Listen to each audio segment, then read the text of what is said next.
government की तौम थोपम तौजगीसनु अखोई तौम थोपम government नतना Moin मतें पांगबोंजु पांगबिरक्तबी वाफम सुना नतबिदा लेकाइजुदा लेरिबा इमा इचा अखोइबु पोक्पिरैबा अखोइबु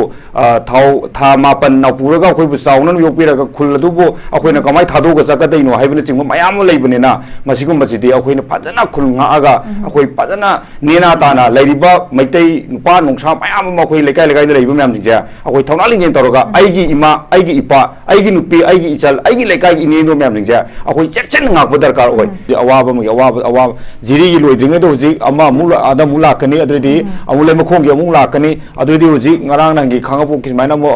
class 10 thagado angang do mai tawni adu ngarang na namu kanoda mo ifal iski sanata huji kanoda sabu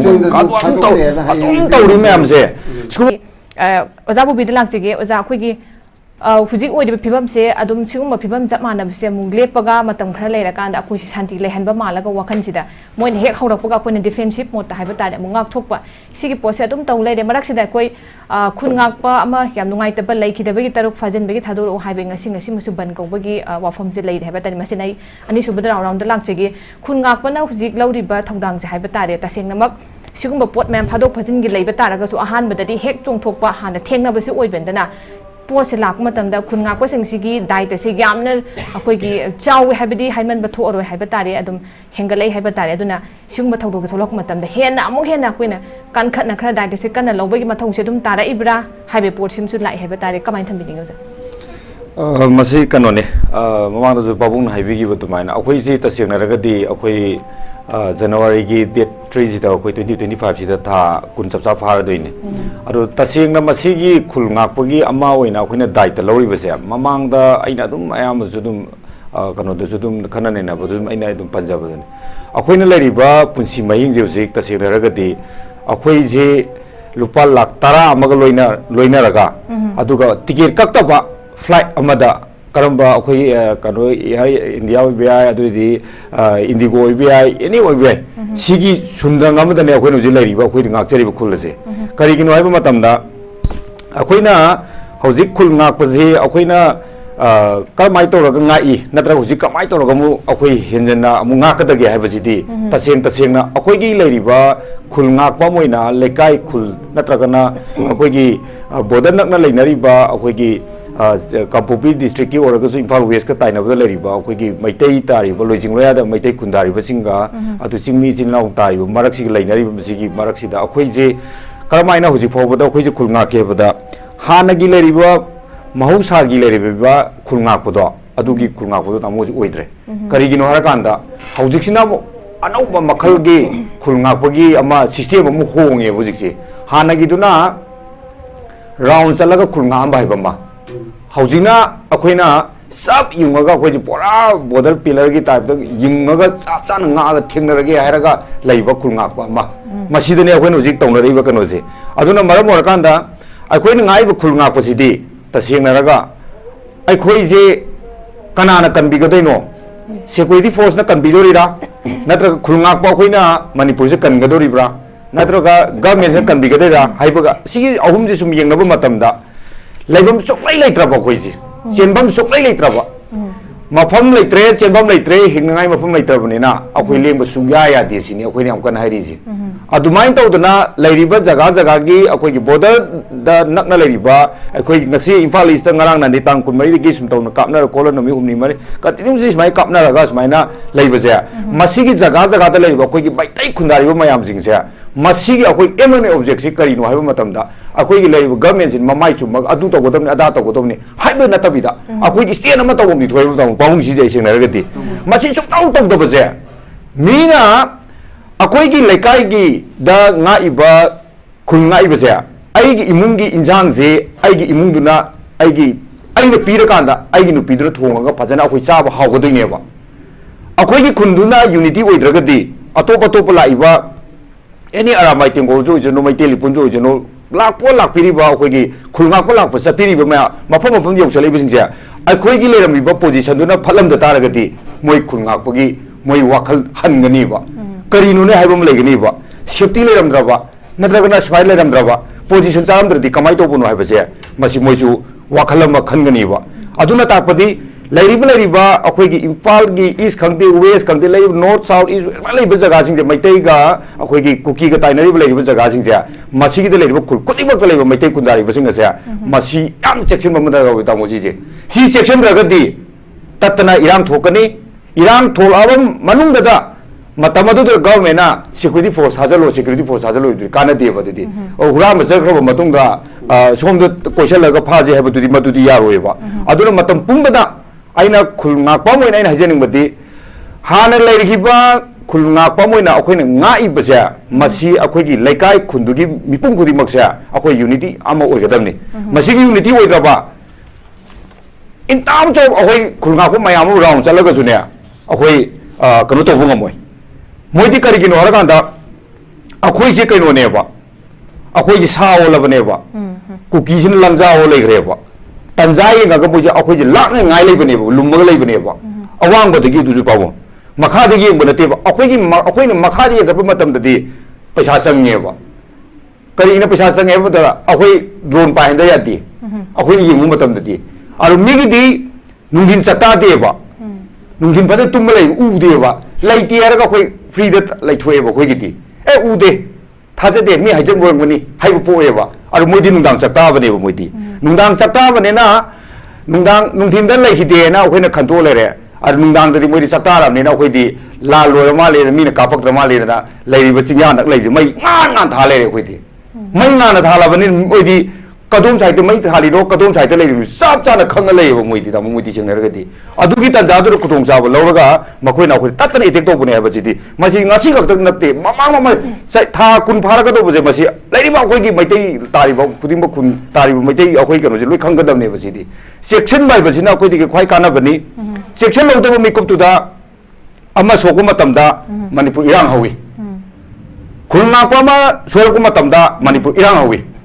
खुलना को फाद्रिङै अखोइ इरांग लोइरेनो माइ माइ पंगै लेने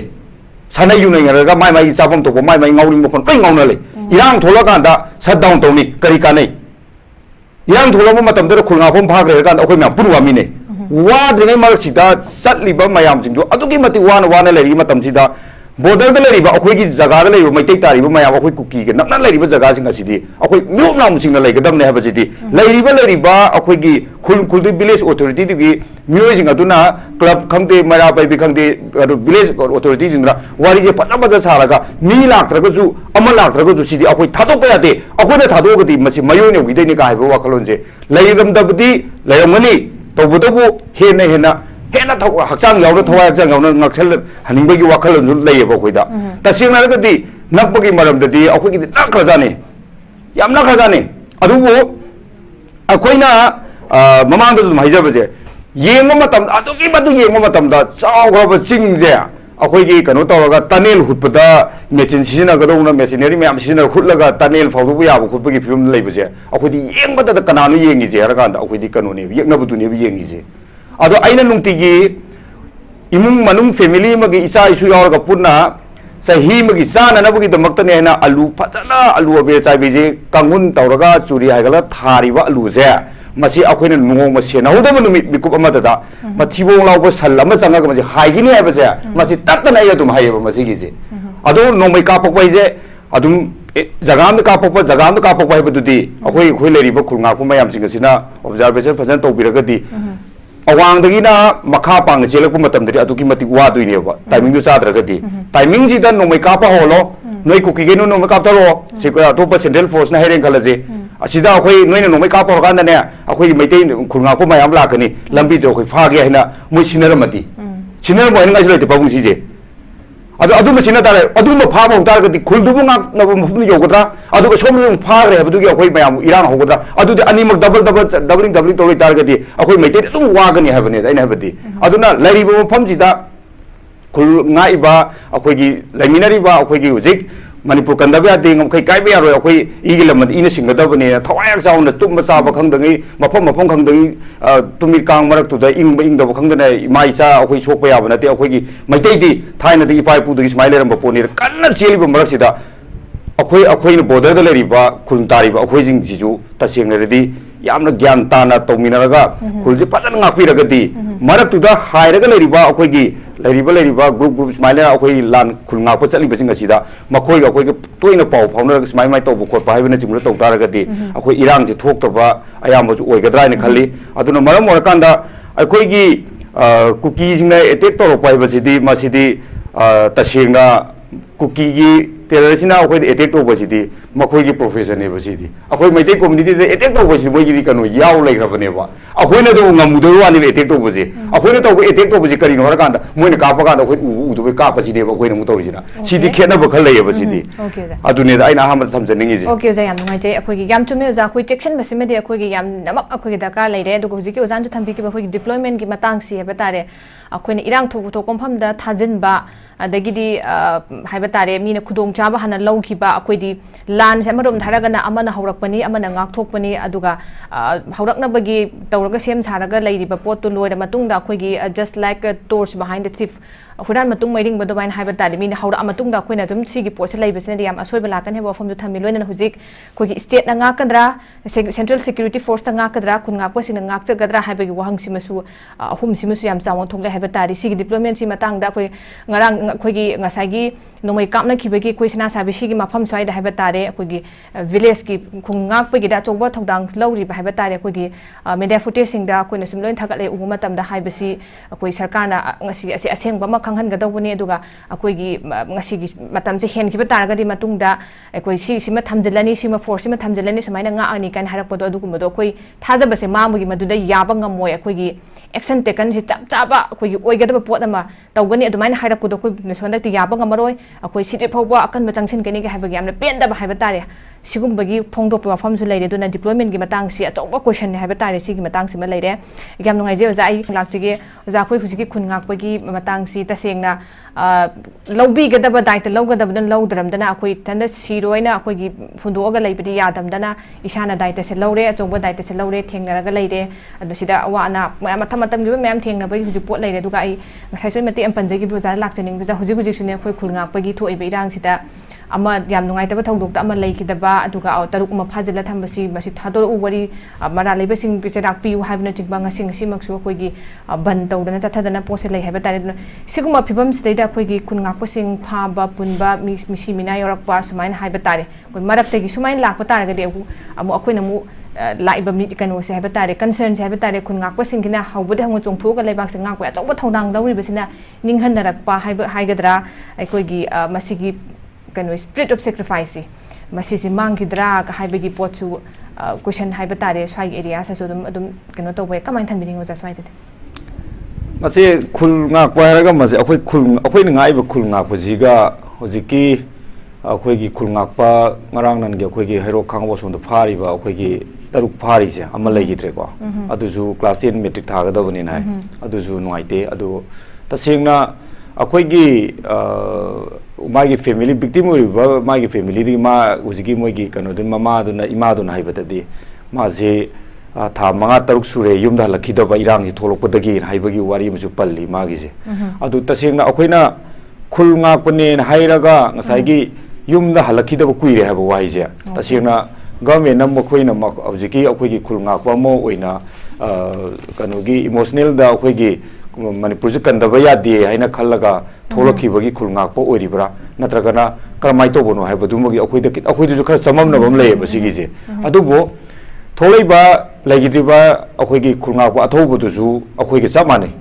maju khulngakpa mimani ar phari basi ju hojiki condition amta yaudana thadok piro odna ngasi ju adum hatatana hairi jini adu marak tu du ju amo akhoi gi homecoming yoina amu kanu tawbaini haiba ju mu sarak sahingna ba kanu mi taw leibul dop leiraga khuju wanga ngom je khangda bai tare ne adu dagi de khoina mu khulnga phone yaraga mo suman discussion wa daga singange adu taw ya da taw yaraga ju akhoi de chaibina warak pina bu mayam leibina khoi ju baki de ju ki bo go jikse pora free and free akhoi haiba ju engam da bu mo ko adu tasing na yaraga di sigi maraktana khoina hana uziki pari balenga paibi ba khoi honorable cm pabung jina mamang dagi akhoi na matha saraga leiram basi karino harakanda ahamda matha saram bisi mori ajima padana matha sarame ma adu dagi di sorsan puroma seroma sumaina matha saram badagi ujikse lamje minimize tawra bane ba haidi sorsan pur da khoi metem ta leitre ꯃꯣꯔꯦꯗ ꯑꯩꯈꯣꯏ accept ꯑꯩꯈꯣꯏꯒꯤ state police force ꯅꯠꯇꯅ ꯃꯩꯇꯩ ꯑꯝꯇ ꯂꯩ ꯑꯗꯨ ꯌꯨꯝ ꯑꯝꯇ ꯇꯥꯕ ꯑꯝꯇ ꯎꯗ꯭ꯔꯕꯅꯤ ꯑꯗꯨꯗꯒꯤꯗꯤ ꯁꯦꯔꯧꯁꯤꯃꯁꯨ ꯑꯝꯇ ꯂꯩꯇ꯭ꯔꯕꯅꯤ ꯀꯥꯡꯄꯣꯛꯄꯤꯁꯨ ꯂꯩꯇ꯭ꯔꯕꯅꯤ ꯑꯗꯨꯅ ꯍꯧꯖꯤꯛꯁꯦ ꯍꯧꯖꯤꯛꯀꯤ ꯍꯥꯏꯔꯤꯕ ꯃꯔꯛꯁꯤꯗ ꯈꯨꯜ ꯉꯥꯛꯄꯁꯤꯡ ꯑꯁꯤꯅ ꯐꯥꯖꯤꯜꯂꯒ ꯊꯝꯕꯔ ꯍꯧꯖꯤꯛꯐꯥꯎꯗ ꯉꯁꯤꯐꯥꯎꯗ ꯃꯅꯤꯄꯨꯔꯁꯤ ꯇꯣꯇꯦꯜ ꯁꯠ ꯗꯥꯎꯟ ꯇꯧꯕꯤꯔꯤꯅꯤ ꯑꯗꯨꯅ ꯌꯥꯔꯒꯗꯤ ꯑꯩꯈꯣꯏꯅ ꯄꯥꯝꯖꯕꯗꯤ ꯑꯩꯈꯣꯏꯅ ꯍꯥꯏꯖꯅꯤꯡꯕꯁꯤ ꯉꯁꯥꯏ ꯑꯩꯅ ꯍꯥꯏꯕꯗꯣ ꯈꯨꯜ ꯉꯥꯛꯄꯁꯦ ꯃꯈꯜ ꯅꯥꯏꯅ ꯈꯨꯜ ꯉꯥꯛꯄꯅꯤ ꯍꯥꯏꯕꯁꯤ ꯍꯥꯏꯍꯟꯒꯨꯝꯖꯦꯕ ꯃꯅꯤꯄꯨꯔꯗ ꯂꯩꯕ ꯈꯨꯜ ꯉꯥꯛꯄꯤꯔꯤꯕ ꯃꯌꯥꯝꯁꯤꯡꯁꯦ ꯃꯥꯅ ꯑꯗꯨꯒꯤ ꯈꯨꯜ ꯉꯥꯛꯄꯅꯤ ꯍꯥꯏꯕꯁꯤ ꯍꯥꯏꯍꯟꯒꯨꯝꯖꯦꯕ ꯃꯥꯅ ꯀꯔꯝꯕ ꯈꯨꯜ ꯉꯥꯛꯄꯅꯣ ꯀ ꯍꯥꯏꯕꯁꯤꯁꯨ ꯃꯁꯨ ꯍꯥꯏꯍꯟꯒꯨꯝꯖꯦꯕ ꯈꯨꯜ ꯉꯥꯛꯄꯅꯤ ꯍꯥꯏꯔꯗꯤ ꯈꯨꯜ ꯉꯥꯛꯄ ꯆꯞ ꯃꯥꯟꯅꯅ ꯂꯩꯃꯤꯟꯅꯖꯦꯕ ꯅꯠꯇ꯭ꯔꯒꯗꯤ ꯉꯁꯥꯏ ꯇꯥꯃꯣ ꯍꯥꯏꯈꯤꯕꯗꯣ ꯇꯧꯔꯝꯃꯤꯕ ꯍꯥꯟꯅ ꯂꯥꯟꯅ ꯇꯧꯈꯤꯕ ꯊꯕꯛ ꯃꯌꯥꯝꯗꯣ ꯍꯥꯟꯅꯗꯒꯤꯗꯤ ꯏꯔꯥꯡꯁꯤ ꯅꯦꯝꯍꯟꯅꯤꯡꯕꯒꯤ ꯋꯥꯈꯜꯂꯣꯟꯗ ꯏꯔꯥꯡꯁꯤ ꯅꯦꯝꯅ ꯂꯩꯈ꯭ꯔꯕꯅꯦꯕ ꯅꯦꯝꯊꯔꯛꯑꯕꯅꯦꯕ ꯍꯥꯏꯗꯤ ꯃꯌꯥꯝꯗ ꯃꯅꯤꯄꯨꯔꯒꯤ ꯄ꯭ꯔꯖꯥ ꯃꯌꯥꯝꯁꯦ ꯏꯔꯥꯡ ꯅꯦꯝꯊꯔꯅꯤ ꯅꯣꯡꯃꯩ ꯀꯥꯞꯄꯛꯇ꯭ꯔꯦ ꯍꯥꯏꯔꯒꯗꯤ ꯏꯔꯥꯡ ꯅꯦꯝꯃꯕꯅꯤ ꯍꯥꯏꯅ ꯁꯥꯟꯇꯤ ꯂꯩꯔꯦ ꯍꯥꯏꯅ ꯑꯗꯨꯒꯤ ꯈꯨꯗꯣꯡꯆꯥꯕꯗꯣ ꯂꯧꯔꯒ ꯒꯃꯦꯟꯁꯨ ꯏꯔꯥꯡꯁꯤ ꯏꯪꯊꯔꯛꯑꯅꯤ ꯍꯥꯏꯔ ꯃꯣꯏꯅ ꯑꯗꯨꯗ ꯃꯣꯏꯗꯤ ꯂꯤꯂꯥ ꯑꯗꯨꯗ ꯂꯣꯏꯅ ꯇꯧꯈ꯭ꯔꯦꯕ ꯗ꯭ꯔꯃꯥꯁꯦ ꯑꯗꯣ ꯑꯩꯈꯣꯏꯒꯤ ꯈꯨꯜ ꯉꯥꯛꯄꯁꯤꯡꯁꯤꯅ ꯀꯔꯤꯒꯤꯗꯃꯛꯇ ꯒ꯭ꯌꯥꯟ ꯇꯥꯗ꯭ꯔꯤꯕꯅꯣꯕ ꯁꯤꯃꯁꯨ ꯍꯪꯅꯤꯡꯉꯦꯕ ꯁꯤꯒꯨꯝꯕꯁꯨ ꯑꯗꯣ ꯅꯪ ꯀꯔꯤꯒꯤꯅꯣ ꯉꯥ ꯑꯗꯨꯃꯥꯏꯅ ꯍꯥꯏꯌꯦ ꯅꯪ ꯒ꯭ꯌꯥꯟ ꯌꯥꯝ ꯇꯥꯅꯤꯡꯕ꯭ꯔꯥ ꯍꯥꯏꯔ ꯑꯩꯈꯣꯏꯗ ꯑꯃꯨꯛ ꯍꯧꯔꯛꯀꯅꯤꯕ ꯃꯣꯏꯅ ꯑꯃꯨꯛꯀ ꯍꯥꯏꯕ ꯑꯔꯊꯗꯤ ꯐꯥꯔꯤꯁꯦ ꯏꯆꯝ ꯆꯝꯅ ꯐꯥꯕ ꯅꯠꯇ꯭ꯔꯦ ꯈꯨꯠꯂꯥꯏꯒ ꯀꯣꯟꯅꯅ ꯐꯥꯔꯛꯑꯕꯅꯤ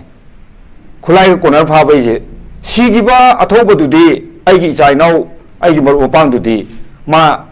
ꯂꯩꯍꯧꯕꯗꯨꯒꯤ ꯑꯩꯈꯣꯏꯗ ꯑꯣꯏꯅ ꯋꯥꯍꯧꯔꯦꯕ ꯃꯥ ꯂꯩꯈꯤꯗꯕꯗꯨꯒꯤ ꯃꯥꯒꯤꯗꯗꯤ ꯑꯃꯨꯛ ꯑꯩꯈꯣꯏꯅ ꯑꯃꯨꯛ ꯅꯨꯡꯉꯥꯏꯇ꯭ꯔꯦ ꯇꯧꯕꯇꯕꯨ ꯃꯉꯣꯟꯗ ꯃꯊꯥ ꯁꯥꯕꯗꯤ ꯌꯥꯎꯗ꯭ꯔꯦꯕ ꯑꯗꯣ ꯐꯥꯖꯜꯂꯒ ꯂꯩꯍꯧꯔꯤꯕꯗꯨꯒꯤ ꯃꯤꯗꯨꯗꯤ ꯑꯃꯨꯛꯁꯨ ꯂꯧꯊꯣꯛꯄꯁꯨ ꯌꯥꯏ ꯋꯥꯔꯤ ꯑꯃꯗꯒ ꯅꯠꯇ꯭ꯔꯒꯅ ꯃꯥꯒꯤ ꯁꯨꯃꯥꯏꯅ ꯇꯧꯕꯁꯨ ꯌꯥꯏ ꯍꯥꯏꯅꯤ ꯑꯩꯈꯣꯏꯅ ꯌꯦꯛꯅꯕ ꯃꯤꯒ ꯑꯩꯈꯣꯏꯅ ꯂꯥꯟꯊꯦꯡꯅꯒꯗꯧꯕ ꯑꯩꯈꯣꯏꯒꯤ ꯈꯨꯠꯂꯥꯏꯁꯦ ꯁꯤ ꯐꯥ ꯇꯥꯔꯒꯗꯤ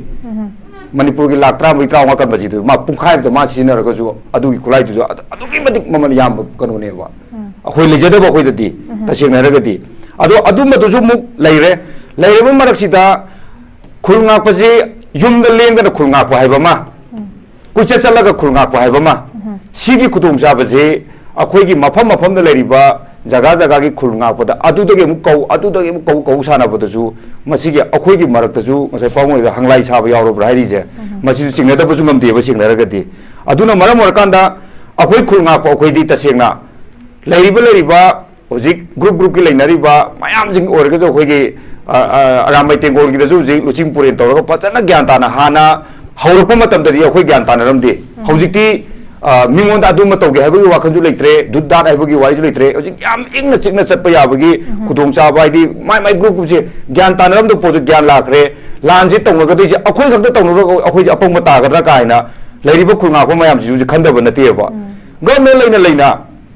ꯑꯩꯈꯣꯏꯅ ꯁꯦꯀ꯭ꯌꯨꯔꯤꯇꯤ ꯐꯣꯔꯁ ꯂꯩꯅ ꯃꯅꯤꯄꯨꯔ ꯁ꯭ꯇꯦꯠꯀꯤ ꯑꯣꯏꯒꯦꯔꯥ ꯄꯦꯔꯥꯃꯤꯂꯤꯇꯔꯤ ꯂꯩꯅ ꯑꯩꯈꯣꯏꯅ ꯁꯨꯝ ꯑꯄꯪ ꯊꯧꯅꯥꯗꯧꯅ ꯑꯩꯈꯣꯏꯅ ꯈꯨꯜ ꯉꯥꯛꯇꯅ ꯁ꯭ꯋꯥꯏꯗ ꯗꯕꯜ ꯕ꯭ꯔꯦꯛ ꯁꯤꯡꯒꯜ ꯕ꯭ꯔꯦꯛ ꯄꯥꯏꯁꯦ ꯀꯨꯏꯁꯦ ꯒꯥꯔꯤꯒ ꯇꯣꯡꯖꯕ ꯀꯔꯤ ꯇꯧꯗꯣꯏꯅꯣ ꯀꯥꯏꯕꯁꯦ ꯈꯜꯂꯛꯑꯦꯕꯀꯣ ꯑꯗꯣ ꯈꯟꯕꯁꯦ ꯊꯥꯗꯣꯛꯄꯗꯤ ꯑꯃꯨꯛ ꯌꯥꯗꯕ ꯑꯃꯨꯛꯀ ꯀꯔꯤꯒꯤꯅꯣ ꯍꯥꯏꯔꯀꯥꯟꯗ ꯒꯚꯔꯟꯃꯦꯟꯒꯤ ꯂꯩꯔꯤꯕ ꯀꯩꯅꯣꯁꯦ ꯊꯕꯛꯁꯦ ꯃꯣꯏꯗꯗꯤ ꯐꯣꯔꯃꯨꯂꯥ ꯇꯥꯏ ꯍꯥꯏꯔꯝꯕꯗꯤ ꯌꯥꯏ ꯑꯗꯣ ꯑꯩꯈꯣꯏꯗꯗꯤ ꯑꯩꯈꯣꯏꯒꯤ ꯈꯨꯜ ꯉꯥꯛꯆꯕꯗꯗꯤ ꯐꯣꯔꯃꯨꯂꯥ ꯁꯨꯡꯇꯥ ꯇꯥꯗꯕ ꯑꯩꯈꯣꯏꯗꯗꯤ ꯍꯥꯏꯗꯤ ꯏꯔꯥꯡ ꯊꯣꯛꯇ꯭ꯔꯤꯉꯩꯒꯤ ꯑꯗꯨꯗ ꯆꯦꯛꯁꯤꯟꯅ sida permanent am oina sida tawradabni long vision gi oina tawrambadi yai adubu hairamaga tawbidabasina ayambasu tu oyeba tawbini haragadi sigi jaga sport jaga yengbire haragadi sidi akhoi maite phulju kandaba ya din haragadi mase akhoi government gi property kya leri jaga sida local sida si kya kamai tawri sigi jaga sin kamai adu tare sima setup tawrje haibagi kano mai tawgodo sida adum matu khara chai chai na lobugumba dum thoktabadi na sagar ke kale thukai basu dum yamba adudagi di semjage khalaga chu ayekpa yamba skumana ju ayamana ju akhoi las akhoi masing ngak tu unjina koi phibam da leibada khulngak pa ja akhoi ju dum matha sa da badi na adum sai aduna maram or kanda hojikti aina ngasi gi kanoji gi media gi khutang aina haijaning badi government jina hojik paibiri banina akhoi na power legera leirogera state government ji government ama leiri bidi akhoi na mayam khangle aduga akhoi na pamiji khulngak pa ji irang asi mafam da thoologe thondanaba hona biribi hochu honari Churachandpur ji irang thokidre moi masen natana irang thoktre akhoi meite yaudre aduri serauda ji maramak irang kapop khol adu matawri skumba jaga red zone jaga sidati Manipur da leriba kuki chilinau sin khwaidagi kiri singja masi kari no raga kuki terrorism kiri se kana no raganda akhoi Manipur police ki khagi se pachine ba kiri je adui batar gadi mafam ji chap sa la loidri bogi ne permanent ne na leriba akhoi gi handak paisa intam to karo da tawaga paisa kai thoga akhoi gi kano cashflow leir thamgi se fix oi thamjam biu dang si gi ji सिगी Imphal police station की चलगा ताना तान थौदोरबुदी मफम खिल तंबियोबा मैं कीनीब सेंगरगदी सिगुम्बजु खर थमनिंगे थमनबजिदा northern zone दमा southern zone दमा ईस्टर्न वेस्टर्न स्माइल लेबजिदा न्यू कैथेमांबीगुम्बा अदरेदी अखोई कांगसुम सिंगदागुम्बा सेंमाई अदुदगिदी सोम यांगंपुक्पी अदरे अखोई सोम कोक्ता अदुदगिदी पलेन अदु सिदा लोइरे यांगंपु अखोई लोइरे अखोई चटनाय मफम सुले लेत्रे हाइबा जगह सिदा अखोई मफम चान चान थंबीरगदी अखोई दजु यामना सेफ्टी ओइनी अदुगा लैरिबा ngaraanga lamnaidaga ima ma poraga chen thuk chen jinga tawri bajing do madu akhoi gi mayam de kumai oini yeng nei bo du gi do kumai oini yeng na bagi mahuta akhoi kai tawjige ha batu sai pawuna budi punjan bagi dia dum haiba punjan na bad yam hote hona bane adu akhoi manipur je sagai chau bada oina chatna raga wangang badum ta lei baji masida ne bera leri je adu rai gi wakal da di ai gi CSO ogera ama gi wa de akhoi khulnga ko moi di hairiba khulnga pasing adu government home coming अदागी है नतबीद मोजे सुमायन तौबनी जी clarification तौर मनपुर प्रजा वाहनबीदब victim मीदू वाहनबीदब सुमायन माजे punishment की फाबने है सेंग हाइदोपियो नईना सूम लेबसे लेहबिरनो खुलगापम वाजई है माइन थमजगी याम फजे ओजागी याम फजब अपील थम्बीरी अखोई तसेंग हाराकांदा अखोगी रिसेंटली है तारे अखोगी अरामपाई टेंगोल की लुचिंग पुरेल अखोगी कोरौ हनगम फाबगी मतंग सु मियाम एनआई द केस हिनबा यारोय अदगिदी मा थदोकदम हैबगी प्रजागी सपोर्ट है तारे मयाम अचौबा अखोगी फागन हैबदुदने अखोगी अचौबा वॉइस अदुम थोगलै है तारे प्रजाने यारोय है पोचिमा समाइन तौबसिमा अदगी हंदक हंदक मकी अखोगी अगांग लेतबा अदगी तरुक फाखिबगी सिगिदसु लाकपसे अखोई तसेंगना ओजानासु याम थंबीरे यामना मेक सेंगनबियु अदुगा अखोगी मखल नाइना खुनगा पोइन ओहनगुमसी हैबा याम फजबा पोटमसु थम्मी दुना तसेंगना अखोगी आइन यादबा कोई थबक तौरंबगी हैबा तारे एक्सटोर्शन गिदा कइदा चेनरंबगी हाप कोटबगी पोस दुम इरांग मरक्सिदा हैबा तारे थोकतब नति सिगुम थौदोक मयामम सु दुम अखोइना थोकपगी पोट उइने दुना मेक याम सेंगा तरंग तरंग हैबा लाई तारे अखोगी मखल नाइदबी खैदोक्तबिदा यामना अदुगी पोटुमा अखोगी मेंटेन तौनबगी अपील सुजान थम्बीदी थैंक यू सो मच सुजा अखोगी हुजी चिंग मथक्तगी कापथरिबे अटैक तौरइसी तसेंग हारकांदा अखोगी कुगी नार्को टेररिस्टिंग है तारे कोई सिविलियन द टारगेट तब अटैक नातनी हुजिक नुपी आंगांग अपिकपा चही फाद्रिबा आंगांग दे हौदना मयाम सि अखोगी खुंताक लांसिदने चेंदना अवाब तारिसि मयाम अमा सि पोच लेरे अदुने एक्शन सिदि अखोगी पेनिंगाई मोंग द लौद्रे सिमदि अदुम अखोई उरगा लेरे अदुना अखोगी लेबा ngakpa haiba tare masigi pochi khun ngakpagi mathau mang natragasu central security force aduga akoigi state ki force मैम लेरिबा मखोगी थौदांग ओइरगासु हाइबा तारे खुन ngakpagi दायित्व सि अखोगी ngakadaba tawgadaba yengsin bidubna yengsin dabana lamda masimuk lamda masida suki matik yam chaw हाइबा तारे अरोबी क्लोजिंग remark ओइना कमाय थम्बिनिंग ओजा मसीदी कनोने अखोगी सिक्योरिटी फोर्स मयाम थादरगजु अखोगी हुजि लेरिबा मणिपुर जेदी ngakpo khotpa हाइबसिदी तसेंगना अखोगी लेरिबा खुल ngakpa लेकाय लेकाय दुगी मिपुम खुदिंग मनसि ज्ञान तादरदी मसि अखोई अदुम अवाब सिथिंग फंगनी करिगिनो रकान मणिपुर दुजी अवाब मि अवाब जिरी गी लोइद्रिंगे दो हुजि अमा मुला आदा मुला कनी अदरदी अमुले मखोंगी अमु लाकनी अदरदी हुजि ngarang nangi khangapो किसमाइना मो क्लास 10 थागदो अंगांग दु माइ तौनी अदु ngarang ना नमो कनोदा मो इफाल इसकी सनाता हुजि कनोदा सब तौरी मैम से स्कूल मैम से अमा लोइद्रिंगे अमा दुम लेनिबको सिदि अदुना आइना मणिपुर दा आइना लेरिबा प्रजा पुनमक आइना खुलगापो मैना मैम मेसेज पीजनिंग अखोई यामना हाई सिंबा खंगुबगी अदुगी अदागी कइम नते तसेंगना हारगदी अखोई भाब तामिनबा दरकार ओय खुलगापा मोइना अखोई खुलदुदा लेरिबा मिपुम खुदिमक अदुगा लेरिबा अखोई वॉलंटियर्स लाइबा मीसिंगजे खुलदुदा लेरिबा लेकाइदुगी फ्रंट लाइन सिंगना फजना एडवाइस पीबा फजना तानाब दरकार ओय सिगी मफम चंब याबनी सिगी मफम चंब यादबनी अखोई सुमाइना ngakminasi अखोई सुमाइ तौमिनगदबनी हाइबजिमा फजना अखोइना हाना मतम संगना अखोई फना ओराइ मिनबम दरकार ओय नत्रगदि ओराइ द्रगदि अखोई खुलगापमने हारगा मी अमा लागो सि संगदम माइ तौगदबनी हारगा पंगजंग चंगु तारगदि सोपु सोबा इरांग लेरे सोपु सोबा गवर्नमेंट ताइनरे अरु सोपु सोबा अखोई सिरमने कनानो अखोई मंगजै ngasi kapani soral oraba dum toy adudagi dum sum kauri हुजी था कुन फादोरिसिने असुमाय तौदना लेरिबा खुलगा पखोदि मक्सिंग जा अखोय मत ओइसि